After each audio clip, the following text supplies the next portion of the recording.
L'intestin humain peut mesurer jusqu'à 7 mètres de long et abrite une gigantesque communauté de micro-organismes. Ces petits êtres vivants influent sur notre digestion, notre métabolisme et notre santé. Mais comment font-ils ? L'intestin est un sujet dont on parle beaucoup en ce moment. Nous allons aujourd'hui l'examiner de près. Bienvenue dans Xenius. Bonjour. Ce qui nous intéresse aujourd'hui, ce n'est pas ce que nous mangeons, mais comment notre intestin et ses nombreux petits habitants se chargent de la digestion. En une année, une personne digère en moyenne 180 kg de fruits et légumes, près de 100 kg de viande et de poisson et quelques centaines de litres de liquide. Tous finissent transformés en sel.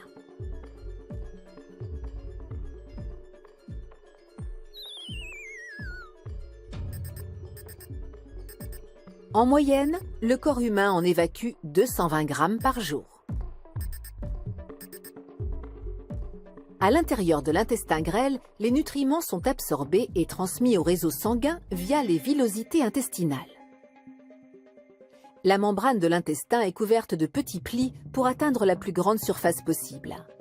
Les recherches actuelles évoquent une superficie d'environ 30 mètres carrés. C'est là que vit le microbiote, l'ensemble des micro-organismes de l'intestin.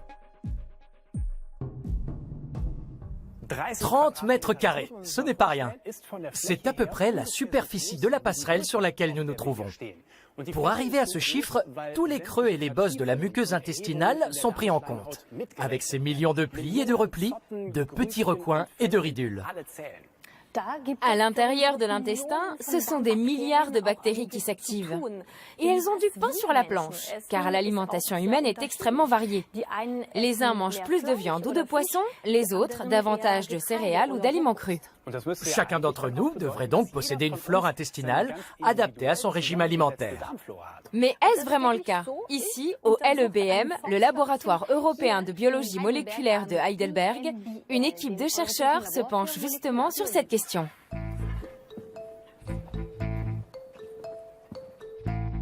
Georg Zeller étudie la composition précise du microbiote intestinal.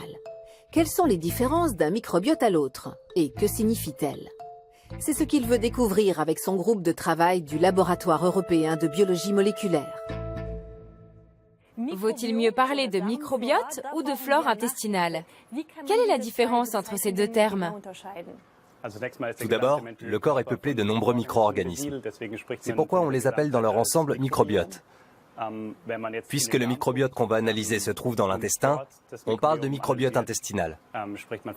Avant, il était question de flore intestinale, mais c'est un terme impropre, puisqu'il n'est pas question de plantes, mais de bactéries, de champignons et de virus. Vous avez analysé le microbiote d'échantillons de sel venus du monde entier. Combien de types différents avez-vous pu identifier ? Il existe évidemment de très nombreuses différences d'un individu à l'autre. Or, bien que cette étude ait été réalisée à l'échelle mondiale, les constellations de communautés bactériennes ou microbiennes que nous avons trouvées peuvent être réparties en 3 grands groupes, qu'on appelle entérotypes. Chacun de ces entérotypes est dominé par un genre de bactéries différent. Il y a un entérotype dominé par le genre Bacteroides, un autre par le genre Prevotella, et enfin un dernier par le genre Ruminococcus. Est-ce qu'il y a une composante géographique dans la répartition de ces 3 entérotypes? Justement, c'est intéressant car cette étude a démontré qu'il n'y avait aucun lien avec l'origine géographique. Qu'on soit japonais, européen ou américain, ça n'a aucune influence sur les différents entérotypes. Mais dans certaines circonstances, on peut changer d'entérotype. Oui, malgré le caractère individuel du microbiote, on peut changer d'entérotype, par exemple en modifiant radicalement son alimentation. Votre collègue est justement en train d'analyser un échantillon. On peut aller voir? Oui, on peut jeter un œil.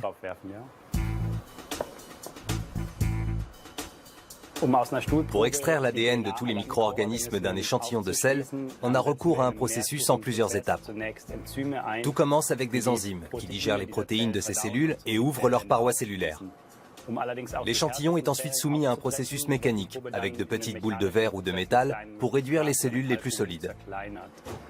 Ensuite, nous devons passer par quelques étapes de purification, afin de séparer l'ADN du reste de la solution par centrifugation. L'ADN pur est alors divisé en petits fragments grâce à des ondes sonores. Et ce sont ces fragments qui vont pouvoir être séquencés.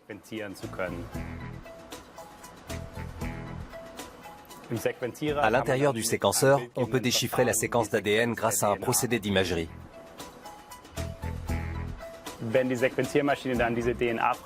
Lorsque le séquenceur a analysé ces fragments d'ADN, nous pouvons déterminer la fréquence de certains types de bactéries.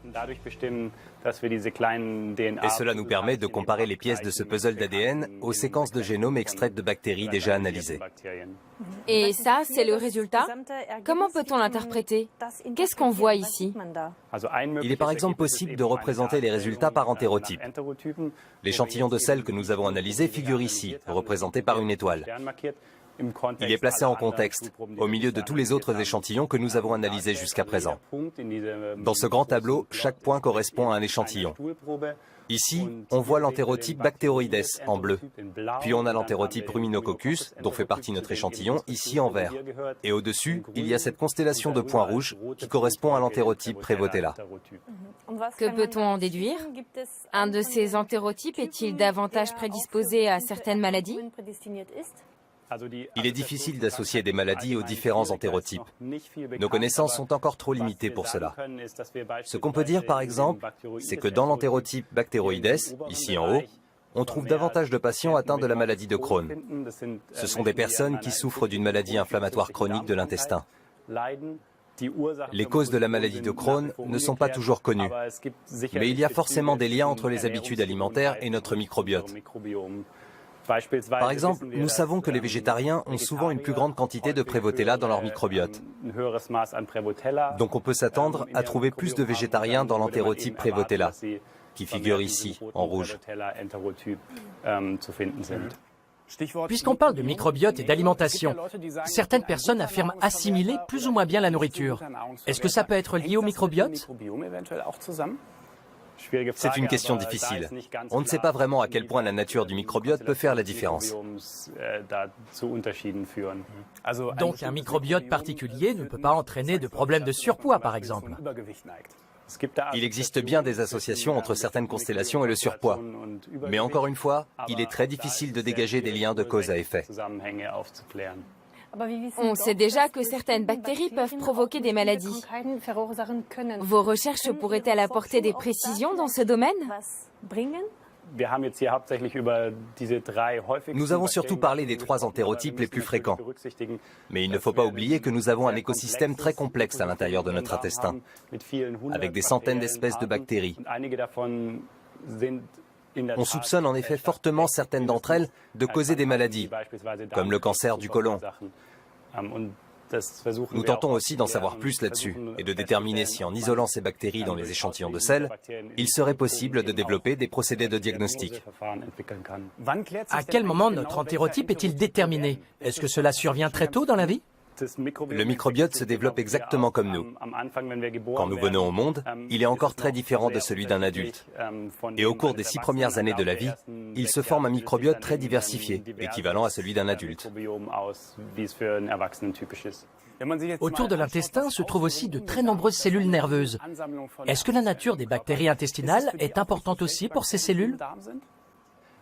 On ne sait pas encore vraiment à quel point le microbiote intestinal et le système nerveux entérique communiquent, par exemple avec le cerveau. C'est justement l'objet de nos recherches actuelles. Merci beaucoup, Monsieur Zeller. Merci. Sur ce point, il existe d'ailleurs une étude très intéressante qui va jusqu'à qualifier notre intestin de deuxième cerveau. À l'Institut de diététique de Cork, en Irlande, un étudiant se prépare à un entretien d'embauche. En réalité, pas d'emploi à la clé. Il s'agit d'une expérience scientifique. Le comportement du volontaire en situation d'examen doit fournir aux chercheurs des données cruciales. L'étudiant dispose de 5 minutes pour expliquer en quoi il serait la personne idéale pour ce poste. Ce jeune homme souffre de syndrome du côlon irritable, aussi appelé colopathie fonctionnelle, une maladie chronique intestinale qui survient par crise. Au cours des phases d'accalmie, elle ne pose aucun problème. Mais durant les périodes de crise, les patients souffrent de douleurs abdominales et parfois de diarrhée. À l'aide du Trier Social Stress Test, un protocole servant à induire un stress psychologique chez les patients, les scientifiques veulent déterminer si l'intestin influe sur l'état d'esprit. En psychologie expérimentale, le Trier Social Stress Test est un excellent moyen de tester la réponse au stress chez différents individus. Il nous permet de découvrir comment les personnes réagissent en situation de stress. C'est terminé. Avancez-vous vers le micro et commencez sans utiliser vos notes.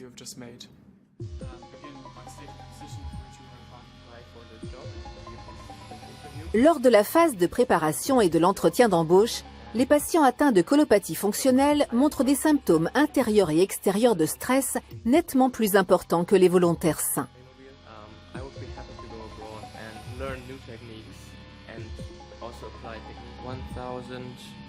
Lors du test de calcul qui suit, le volontaire doit une nouvelle fois mobiliser toute sa concentration. Il doit compter à rebours de 17 en 17 en partant de 2023. À la fin du test, on mesure le taux de cortisol dans la muqueuse buccale, une hormone libérée en situation de stress.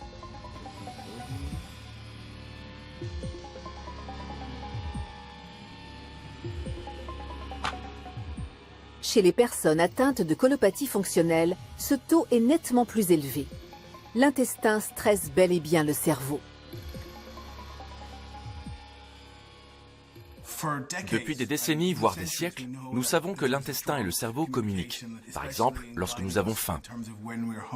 Avec le syndrome du côlon irritable, on voit comment l'intestin et le cerveau interagissent en présence d'une maladie. Cela s'exprime de différentes façons, mais la réponse anormale au stress est probablement l'une d'entre elles. Une modification du microbiote chez les personnes souffrant de colopathie fonctionnelle pourrait aussi affecter les capacités de mémorisation. Lors d'une autre expérience, les patients se lancent dans une partie de mémorie. Combien d'images les personnes malades pourront-elles trouver comparées à celles en bonne santé ? Nous avons récemment découvert que les personnes souffrant de colopathie fonctionnelle présentent également une déficience, mineure mais significative, au niveau de l'hippocampe, une zone du cerveau consacrée entre autres à l'apprentissage. Cela influe sur la capacité à distinguer les objets, d'autant que l'hippocampe est également une zone du cerveau très importante pour emmagasiner les souvenirs et pour les restituer.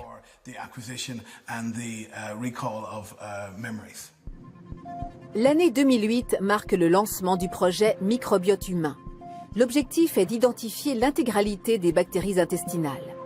Cette étude de grande envergure suscite un vif intérêt. S'ensuivent de nombreux travaux de recherche consacrés à la question de la communication de l'intestin. On le surnomme parfois le deuxième cerveau. Il est bien possible que l'intestin contrôle le cerveau d'une façon qui, pour l'instant, dépasse notre compréhension. Ce que nous constatons aujourd'hui, c'est que le microbiote intestinal pourrait bien être l'arme dont se sert cet organe pour manifester son pouvoir. Le microbiote peut vraiment avoir une influence sur la santé et sur toutes sortes de maladies. Qu'il s'agisse de l'obésité, des fonctions cérébrales et même de l'immunologie et des infections. Cerveau et intestin communiquent à travers un enchevêtrement de nerfs, au total plus de 100 millions de cellules. Après le cerveau et la moelle épinière, le système nerveux de l'intestin est le plus important amoncellement de cellules nerveuses dans le corps humain. On l'appelle aussi système nerveux entérique. Ce système travaille en totale autonomie et envoie continuellement des informations au cerveau. Voilà comment notre intestin influe sans doute sur les fonctions essentielles de nos cellules grises. C'est en tout cas ce que suggère une étude réalisée par les scientifiques de Cork sur des souris de laboratoire. 2 groupes de souris sont examinés. D'un côté, des souris dotées d'un microbiote actif, de l'autre, des souris dont l'intestin est totalement dépourvu de germes. Les réactions des petits rongeurs à leur environnement sont observées de près. Les souris normales sont curieuses. Elles examinent les objets inconnus et rendent visite à leurs congénères. Les souris dépourvues de microbiote, elles, agissent différemment. Elles restent prostrées et évitent tout contact avec les autres souris. Elles présentent une anxiété sociale.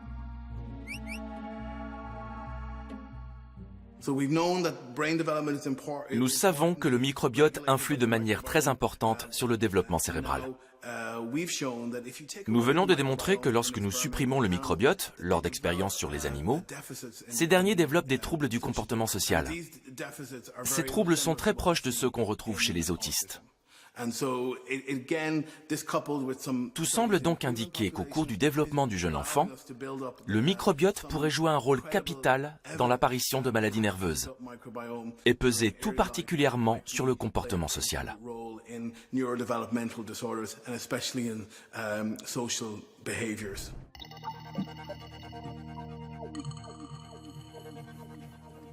Notre intestin communique-t-il vraiment avec nous? Ça, on ne le sait pas. En tout cas, il peut avoir de grosses répercussions sur notre santé. Comment cela est-il possible? C'est ce que nous allons voir dans un instant avec un gastro-entérologue, un médecin spécialisé dans l'appareil digestif. Le docteur Wolfgang Stremel travaille à l'hôpital universitaire de Heidelberg. Il est spécialisé dans les maladies du tube gastro-intestinal.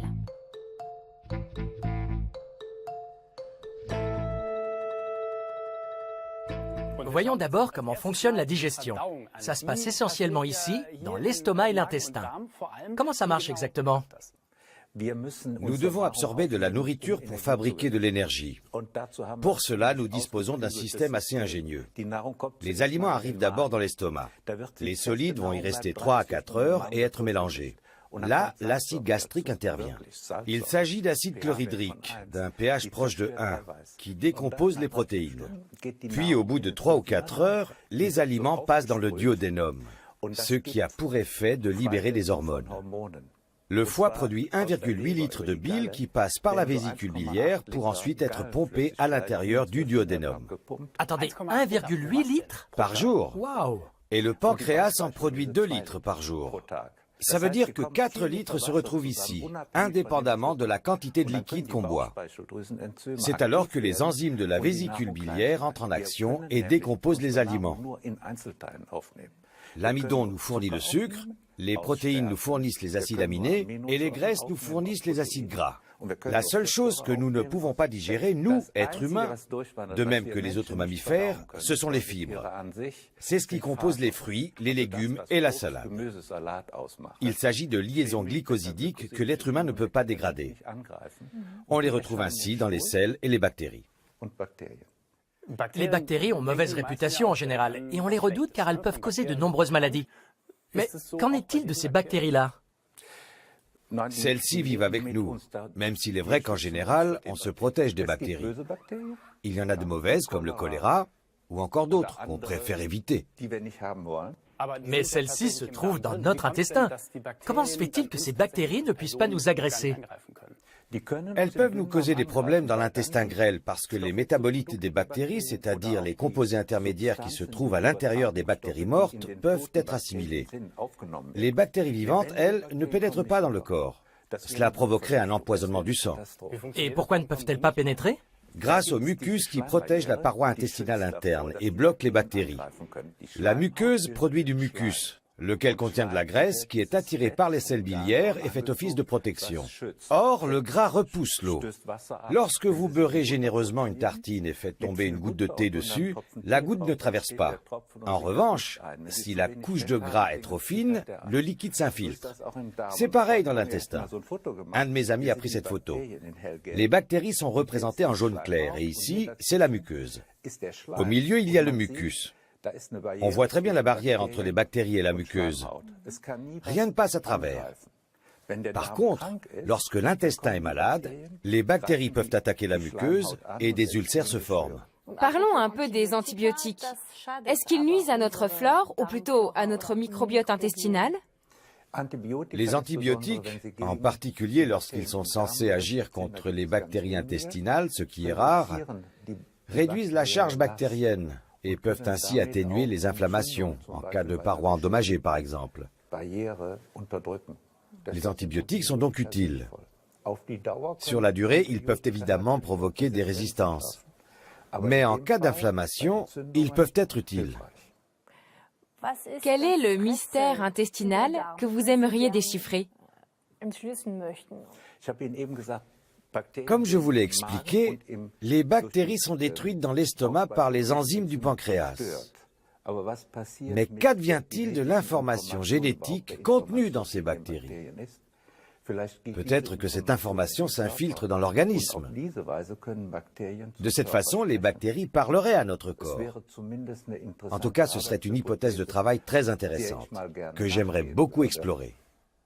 Imaginons un peu, si on savait comment l'intestin décide quelles sont les bonnes bactéries qui sont autorisées à s'implanter, peut-être pourrait-on mettre ces données à profit pour guérir des maladies? À l'Institut de biologie moléculaire clinique de Kiel, dans le nord de l'Allemagne, Philipp Rosenstiel et son équipe étudient la communication entre les bactéries et leurs hôtes. L'objet de cette recherche est un petit céphalopode, le Primas colopes.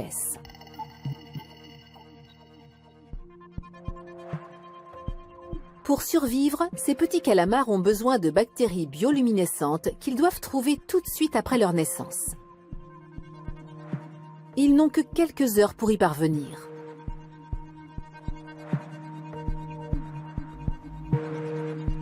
Les chercheurs analysent des échantillons de la peau de ces petites créatures.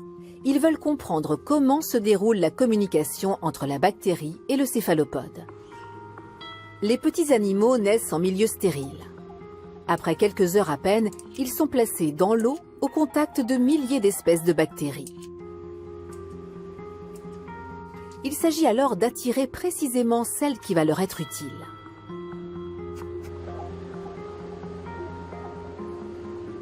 Les chercheurs veulent savoir quels gènes permettent ce phénomène. Un véritable puzzle qu'il leur faut assembler.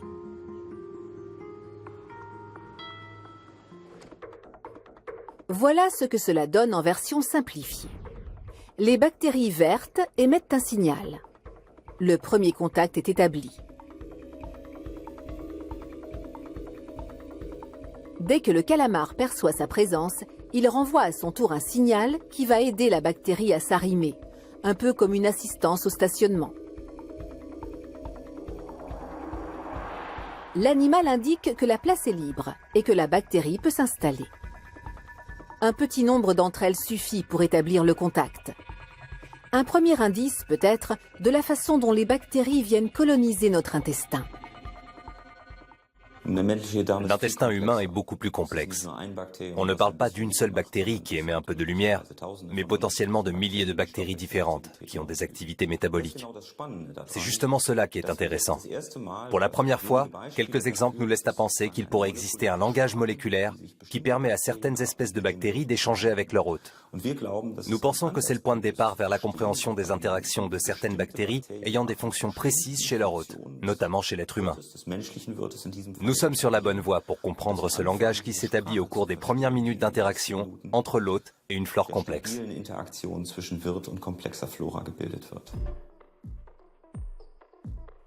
Le vocabulaire de ce langage intestinal est probablement immense, si l'on pense au nombre de minuscules êtres vivants qui peuplent notre système digestif. Des milliards d'individus émettent et reçoivent des signaux en permanence.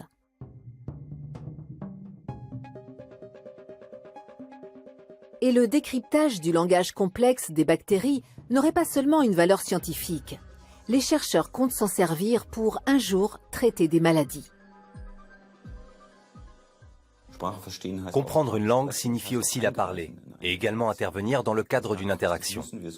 À long terme, nous voulons l'utiliser pour créer des traitements thérapeutiques. Car nous savons aussi que de nombreuses maladies inflammatoires sont susceptibles de perturber ce langage. Et sa compréhension est bien évidemment une condition préalable pour reproduire des processus, comprendre des structures moléculaires et s'en servir pour favoriser la colonisation de bonnes bactéries ou empêcher l'implantation de mauvaises. Dans l'idéal, les médecins pourraient même prescrire des produits parfaitement adaptés au microbiote de chaque patient. Docteur Stremel, en tant que spécialiste, que pensez-vous des produits soi-disant bons pour la santé, tels que les yaourts aux probiotiques?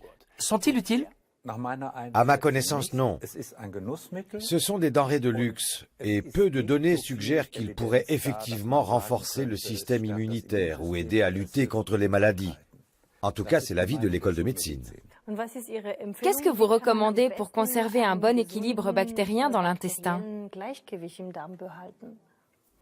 Une alimentation normale et variée, sans faire particulièrement attention à certains aliments plus que d'autres. Le reste, le corps s'en charge tout seul. Merci beaucoup. Merci, Dr Stremel. Merci à vous. Décidément, c'est un vaste sujet. Et il y a encore beaucoup à découvrir sur le microbiote.